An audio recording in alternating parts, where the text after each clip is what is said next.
Hi everyone, मैं गायत्री और ये प्रशांत। ये पहली बार आ रहे हैं मेरे ब्लॉग में। तो आज हम लोग एक टॉपिक पे बात करने वाले हैं।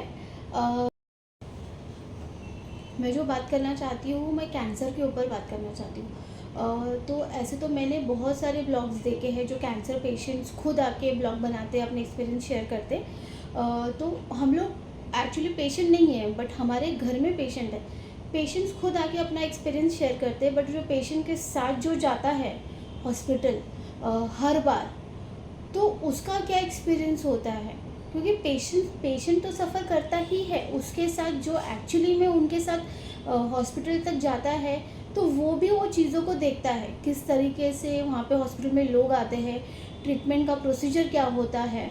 तो मुझे ऐसे लगा कि मैंने जब से हमारे घर में पता चला कि कैंसर हुआ है करके, तो मैंने इतने सारे ब्लॉग्स, इतने सारे पॉडकास्ट जो डॉक्टर्स आके पॉडकास्ट बोलते हैं, मैं बता भी नहीं सकती कि पिछले 1 महीने में मैंने हर दिन मैं सिर्फ और सिर्फ वही वीडियोस देखती हूँ। तो मुझे ऐसे लगा कि मुझे इस पे बात करना चाहिए। तो हो सकता है कि अगर ये ब्लॉग बहुत लोगों के पास अगर पहुँचा, ये यूट्यूब ने बहुत लोगों के पास इसको ये वायरल हुआ, तो मैं शायद और 2-4 ब्लॉग बनाऊँ। क्योंकि सीरियसली अभी पिछले जनवरी से आज चालू है मई, हमें पता है कि हम लोग क्या सफ़र कर रहे करके। तो हाँ, तो मैं शुरू करूँगी कि हमें पता कैसे चला कि कैंसर है करके। तो मैं ये बताऊँगी कि मेरी मदर इन लॉ को कैंसर है। तो दिसंबर में उनको यूरिन में ब्लड जाने लगा था। तो हमें ऐसे लगा कि शायद वो नॉर्मल है, क्योंकि लेडीज़ को तो कभी कभी अचानक से ब्लड जाता है। हमें ऐसा लगा कि शायद वो पीरियड्स का ब्लड होगा करके, या फिर हो सकता है कि ज़्यादा गर्मी हो गया रहेगा, हीट हो गया रहेगा बॉडी में, तो इसलिए जा रहा है। उल्टा हम लोग उनको बोल रहे थे कि तुम ज़्यादा पानी पियो, नारियल पानी पियो, हम लोग उनको ये सारे सजेशंस दे रहे थे। तो फिर उसके बाद भी रुका नहीं, तो वो फैमिली डॉक्टर के पास गए। और ये सब कुछ दिसंबर के एंड में हो रहा था, दिसंबर एंड और जनवरी के फर्स्ट वीक में। तो वो फैमिली डॉक्टर के पास गए, उन्होंने मेडिसिन लाए, बट उससे भी कम नहीं हुआ। तो वो फिर से गए उनके पास, उन्होंने उनको एक सोनोग्राफी सजेस्ट किया कि ये सोनोग्राफी करो करके। तो फिर घर में बातचीत हुआ, मेरी ननद ने बोला कि इनको एक गायनेक के पास लेके जाओ। तो उनके बोलने पे हम लोग गायनेक के पास लेके गए। तो वो गायनेक ने चेक किया, तो गायनेक ने भी हम लोगों को सोनोग्राफी करने बोला। तो फिर हम लोगों ने सोनोग्राफी करवाया। तो सोनोग्राफी में पता चला कि उनको ट्यूमर है, और उनको ट्यूमर यूरिन ब्लैडर में। हमें तो सबसे पहली बात कैंसर करके पता था, बट हमें हमें सिर्फ कैंसर ऐसा था कि ब्रेस्ट कैंसर होता है, ब्रेन कैंसर होता है। कैंसर के भी इतने टाइप से करके हम लोग को वो भी नहीं पता था। आज भी जब हॉस्पिटल में जाते हैं ना, ऐसे ऐसे नए नए कैंसर के टाइप सुनते हैं ना कि क्या बोले। तो फिर उसने सोनोग्राफी का रिपोर्ट आया, तो उसने तुरंत देखा। तो उसने मेरी मदर इन लॉ को तो नहीं बोला, मुझे बोला कि इट कैन बी कैंसर, और उसने यूरोलॉजिस्ट को कंसल्ट करने बोला। और उसने एक डॉक्टर का नाम दिया, नंबर दिया, बोला कि आप उनके पास जाओ। तो वो डॉक्टर यहाँ पे है, नानावती हॉस्पिटल मुंबई में। तो हम लोग वहाँ पे गए। तो उनके पास भी जब वो सोनोग्राफी का रिपोर्ट लेके गए, तो उन्होंने भी वही बोला इट कैन बी कैंसर। उसके बाद उन्होंने नंबर ऑफ़ ब्लड टेस्ट बोले, बहुत सारे टेस्ट बोले। तो हम लोगों ने वो सारे ब्लड टेस्ट करवाया। नहीं, पर वो टेस्ट कराने के पहले हमने और 2-3 डॉक्टर लोगों से कंसल्ट किया था कि क्या हो सकता है, राइट? हाँ, करेक्ट। हाँ, तो कंसल्ट करने के बाद उन्होंने भी हमें सेम आंसर दिया कि ये वही चीज़ है। हाँ, तो थोड़ा सा दिल में डर सा बैठ गया, थोड़ा सा, मतलब आप समझ सकते हो कि हालत क्या हो जाती है जब एक सुनता है कोई इंसान कि अपने घर में हम जिसको चाहते हैं और उनको ऐसा कुछ हो जाता है। तो दैट इज़ वेरी शॉकिंग। उसके बाद फिर हमने कंसर्न करने के बाद हमने 2 लोगों को पूछा, उन्होंने भी बोला कि the same thing is happening. तो फिर हम लोगों ने स्टार्ट किया उनका टेस्टिंग। तो जो भी ब्लड निकला था, हाँ, वो सब फिर हमने ब्लड टेस्ट किया। तो हम लोगों ने क्या किया कि हम लोगों ने सोचा कि एक डॉक्टर और को पूछते हैं। तो हम लोग फिर से नानावती नहीं गए, हम लोग यहाँ पे होली स्पिरिट अंधेरी में, महाकाली में, वहाँ पे गए। तो वहाँ पे उसने सीरियसली मेरी मदर इन लॉ के सामने बोल दिया कि 99% इट इज़ अ कैंसर। और उसने फिर हम लोगों को सजेस्ट किया बायोप्सी के लिए। बायोप्सी मतलब वो छोटा सा ऑपरेट करके वो ट्यूमर निकालेंगे वो लोग, या तो ट्यूमर पूरा निकलेगा या तो उनका सिर्फ टुकड़ा निकाल के वो आगे इसके लिए जाएगा, मतलब लैब में टेस्टिंग के लिए जाएगा। तो फिर बट सीरियसली गाइस, आजकल के डॉक्टर कुछ बात छुपाते नहीं हैं। हम ऐसा सोचते थे कि हम नहीं बताएंगे, पर डॉक्टर लोग क्लियरली जो भी है वो लोग बोलते हैं कि हम पेशेंट के सामने ही बोलेंगे, बिकॉज ही नोज कि उन्हें क्या हुआ है, तो उस हिसाब से वो भी अपना प्रिकॉशन ले, राइट। करेक्ट। तो वो उन्होंने डायरेक्टली बोल दिया था हाँ, मेरी हाँ। मम्मी के सामने कि ऐसा ऐसा उन्हें हुआ है, और गायत्री और मम्मी गई थी तो हाँ, तो फिर वहाँ से फिर मैंने क्या किया कि जाके कैश काउंटर में पूछा कि ये टेस्ट को कितना लगेगा, तो उसने बोला 1.5 लाख। तो फिर अब 1.5 लाख बोला तो हम लोग सोच रहे थे क्या करेंगे, क्योंकि उसमें भी ऐसा था कि वो ट्यूमर पूरा नहीं निकाल रहे थे। उन्होंने बोला अगर होगा तो पूरा ट्यूमर निकलेगा, या तो फिर छोटा सा टुकड़ा निकाल के लैब में टेस्टिंग के लिए जाएगा। तो हम लोग घर में आए, ये जनवरी के मिड में था, तो हम लोग घर में आए, हम लोगों ने घर में डिस्कशन किया। तभी हमारे घर में एक शादी थी फेब में, अंकिता की। हाँ मतलब इनके बड़े भाई की बेटी की शादी थी। तो हम लोगों ने बोला कि एटलीस्ट शादी के बाद करेंगे, क्योंकि शादी को ज़्यादा दिन नहीं था, सिर्फ 15 दिन था। 15 फिर हम लोग थोड़ा टेंशन में थे कि हम लोग क्या करें करके, क्योंकि 1.5 लाख तो सिर्फ अभी का अमाउंट है, उसके बाद का क्या। नो मेडिक्लेम, कुछ हाँ, मेडिक्लेम कुछ नहीं, मेडिक्लेम बिकॉज नहीं है, एज हाँ। इतना हुआ था। निकालने ट्राई किया तो वो भी नहीं हो सकता था कि हम्म। एज क्राइटेरिया में नहीं आ रहा था। फिर हम लोगों ने फिर हम लोग सोच ही रहे थे क्या करेंगे। फिर मैंने ऑफिस में एक जन के साथ डिस्कस किया ये चीज़, उमेश मेरा टीम लीडर है, तो उसने बोला कि एक मैनेजर का नाम लिया, बोला कि उनकी मम्मी को भी ये था तो उनसे बात कर। तो फिर वो मैनेजर से मैंने कंसल्ट किया, उनकी मम्मी का था। तो उसने फिर मुझे पूछा, तो मैंने बोला कि ऐसा ऐसा सिर्फ सोनोग्राफी निकाला है, बायोप्सी वगैरह नहीं हुआ है। तो उसने बोला कि बायोप्सी नहीं हुआ है तो फिर तुम लोग क्यों इतना डर रहे हो करके, पहला बायोप्सी तो करो। तो फिर उसने मुझे फिर पूछा कि फाइनेंशियल कंडीशन कैसा है, ये वो सब उसने पूछा। और उसने मुझे बोला कि हम लोगों ने बाहर भी टेस्ट करवाया, बट हम लोगों ने फिर से रिपोर्ट सारे रीचेक करवाए टाटा हॉस्पिटल में, क्योंकि वो हॉस्पिटल नंबर 1 है इस चीज़ों पे। हाँ, और टाटा हॉस्पिटल बाहर के रिपोर्ट्स बिल्कुल भी वो लोग एक्सेप्ट नहीं करते, वो अपने हिसाब से अपने रिपोर्ट्स निकालते हैं हर एक पेशेंट के अपने। और लेकिन आपके मैनेजर ने भी बहुत अच्छा सपोर्ट किया, उसने अच्छा गाइडेंस दिया। उसने डायरेक्टली बोला कहीं पे भी मत जाओ, इफ इस डॉक्टर से कैंसर, तो कैंसर के लिए good hospital for Tata hospital. तो वही हुआ, हम लोग गायत्री टाटा हॉस्पिटल लेके गई। हाँ, तो फिर आज भी मुझे याद है 31 जनवरी का दिन था। तो मैंने सोचा कि ठीक है, अभी इतना बोल रहे तो हम लोग वो अभी ऐसे भी हम लोगों को वो जो आगे का प्रोसीजर है वो शादी के बाद ही करवाना है, बट एटलीस्ट हम लोग फाइल तो बना लेते हैं, वहाँ पे जाके डॉक्टर से कंसल्ट तो करते हैं। तो उस दिन हम लोग 31 जनवरी को गए। लिटरली हम लोग घर से 9 बजे निकले थे और घर रात को कुछ 8 बजे घर में आएंगे।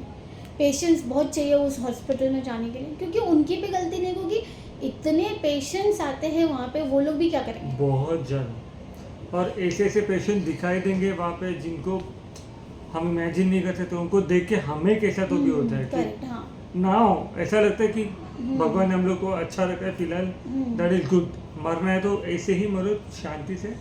ऐसी बीमारी मतलब कोई अफकोर्स कोई जानबूझ के अपने बदन पे तो नहीं खींच के लाता है। हाँ, जो नेचुरल है दिया है वो, हाँ। पर वो हम ऐसा बोलेंगे कि ना हो किसी को भी। फिर हम लोगों ने क्या किया, फिर मैंने उस दिन जाके सिर्फ मुझे केस पेपर बनाने के लिए, मतलब फाइल बनाने के लिए मुझे 3 बज गए थे दोपहर के। मतलब ये काउंटर से वो काउंटर जाओ, वो काउंटर से वो टोकन लो, वो काउंटर से, मतलब पूरा भूल आया वहाँ पे। हर काउंटर पे जाने के लिए आपको टोकन लेना मैंडेटरी है। टोकन निकालने के बाद जो लाइन रहती है वहाँ पे, और वो लाइन में कितना टाइम लगेगा वो हमें नहीं पता। भी नहीं पता। और उसमें भी डॉक्टर्स की मीटिंग आ गई, तो जो 12:30 का अपॉइंटमेंट है वो आपका नंबर आएगा शाम को 4:30-5 बजे। तब तक बैठे रहो, और लिटरली वहाँ पे बैठने भी जगह नहीं। लोग इतने आते हैं कि उठा देते हैं, मतलब पेशेंट आया पेशेंट को बैठने दो, और ऑफ कोर्स पेशेंट है तो we give priority to first prefer to patient, तो हमें उठना ही पड़ता है। पूरा दिन खड़ा रहने में चला जाता है गाइस। और सेकंड चीज़, पेशेंट तो पेशेंट, जो साथ में जाता है वो खुद भी घर आके पेशेंट बन जाता है दूसरे दिन।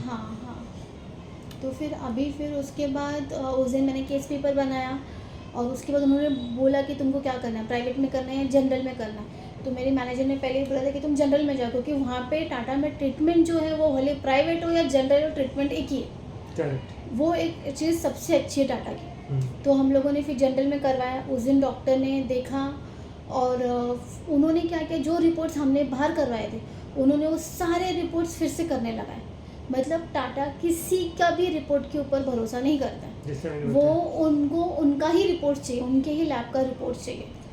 तो अभी 31 जनवरी से उनका जो पहला कीमो हुआ था उनका 16 अप्रैल। करेक्ट। मतलब ये जो पीरियड था ना, ये सिर्फ टेस्टिंग में गया। इसमें सिस्टोकॉपी, बायोप्सी, नंबर ऑफ टाइम तुम्हारा ब्लड टेस्ट, सिटी स्कैन बहुत होता है, बहुत मतलब बहुत। और उस पे ऐसा था कि उनका जो ओपीडी था वो ट्यूसडेज और थर्सडेज, मतलब वीक में 2 बार जाना ही है। तो एक्चुअली जो नॉर्मल जो कॉर्पोरेट लाइफ में जॉब करते हैं जैसे हम लोग, आप सोच सकते हो कि अगर वीक में 2 बार छुट्टी लेंगे तो फिर महीने में कितनी बार छुट्टी लेनी पड़ेगी। इतनी छुट्टियां तो ऑफिस वाले सबसे पहली बार देते भी नहीं हैं, इतने पीएल और सीएल होते भी नहीं हमारे पास। तो ये तो पेशेंट का हो गया। पेशेंट तो एक्चुअली में सफ़र करता है, उनका जो तकलीफ़ है, जो वो जो वे में मतलब जो उनको तकलीफ़ हो रहा है, जो उनको सहना पड़ रहा है, वो तो हम नहीं ले सकते। बट जो उनके साथ हम जाते हैं, जो दिन पूरा सुबह से निकलते, सुबह के 7 बजे से रात को आते आते 9 बजते हैं, और उस पे जो वहाँ पे पेशेंट्स को आप देखोगे, जो केसेस है गाइस, कहाँ कहाँ पे कैंसर नहीं है। इतना तो कैंसर मुझे कभी नहीं पता था।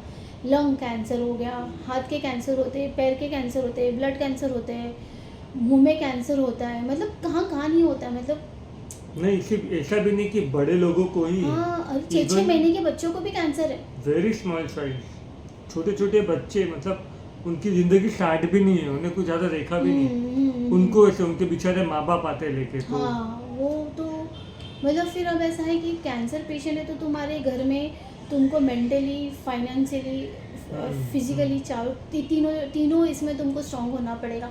फाइनेंशियली भी बैंड बजती है, मेंटली भी बैंड बजती है, क्योंकि भाई इंसान डिप्रेशन में चला जाता है। भले उसकी कोई गलती नहीं होती, वो नहीं चाहता ये सब बोलना, बट फिर भी उसके मुंह से निकलता है, क्योंकि वो डिप्रेस हो जाता है वो सब देखकर। और ऊपर से छुट्टी लो तो अगले दिन बॉस की गालियाँ सुनो, क्योंकि वो लोग भी क्या करेंगे यार, हफ्ते में 1-2 बार जाना। बट फिर भी हमारे घर, समझ सकते हो एक्चुअली जो घर में एक ही रहेगा, उन लोगों पे तो क्या बीतती रहेगी भगवान जाने। मतलब ये तो बहुत डिप्रेसिंग है, बहुत मतलब बहुत। ये तो सिर्फ इतना हो गया है कि कहाँ कहाँ से लोग आते हैं, उन लोगों को रहने की भी जगह नहीं रहती है। वो लोग बाहर ही सोते एक्चुअली हैं, स्ट्रीट पे सोते हैं, स्ट्रीट पे लिटरली। अगर वो जो बॉम्बे में रहता है, जो वहाँ से पास ऑन होता रहेगा, उनको तो पता होगा, जो देखता है उनको सीरियसली पता होगा। बट ये तो मैं वीडियो सिर्फ एक ही वीडियो बना रही हूँ अभी फ़िलहाल के लिए, कि हम लोग को पता कैसे चला और हम लोग टाटा हॉस्पिटल तक पहुँचे कैसे। उसके बाद इसके बाद और भी मैं व्लॉग्स बनाऊंगी इसके ऊपर कि कीमो के बाद क्या रिएक्शन हुआ है, कीमो के बाद उनको किस किस चीज़ की तकलीफ़ हुई, कीमो को टाइम कितना लगता है, कीमो के लिए टाटा हॉस्पिटल में प्रोसीजर क्या है, ये सब के ऊपर भी वीडियो बनेगा। बट गाइस मेरा सिर्फ इतना कहना है कि अगर आपके घर में कोई भी कैंसर पेशेंट्स हैं तो उनको प्लीज़ गलती से भी उल्टा बोलो मत, क्योंकि उन पे जो बीत रहा है वो आप लोग कभी देख भी नहीं पाओगे। और उनको जितना तुम हिम्मत दे सकते हो उतना तुम उनको हिम्मत दो कि कुछ नहीं हो रहा है, सब ठीक हो जाएगा। क्योंकि पेशेंट को जब खुद को पता चलता है कि उनको कैंसर है, तो वो खुद ही अपने आप को डिमोटिवेट कर लेते हैं, या उनके माइंड में पता नहीं क्या चलने लग जाता है, वो सब छोड़ देते हैं। करेक्ट, हाँ, वो एक्चुअली में सब छोड़ देते हैं।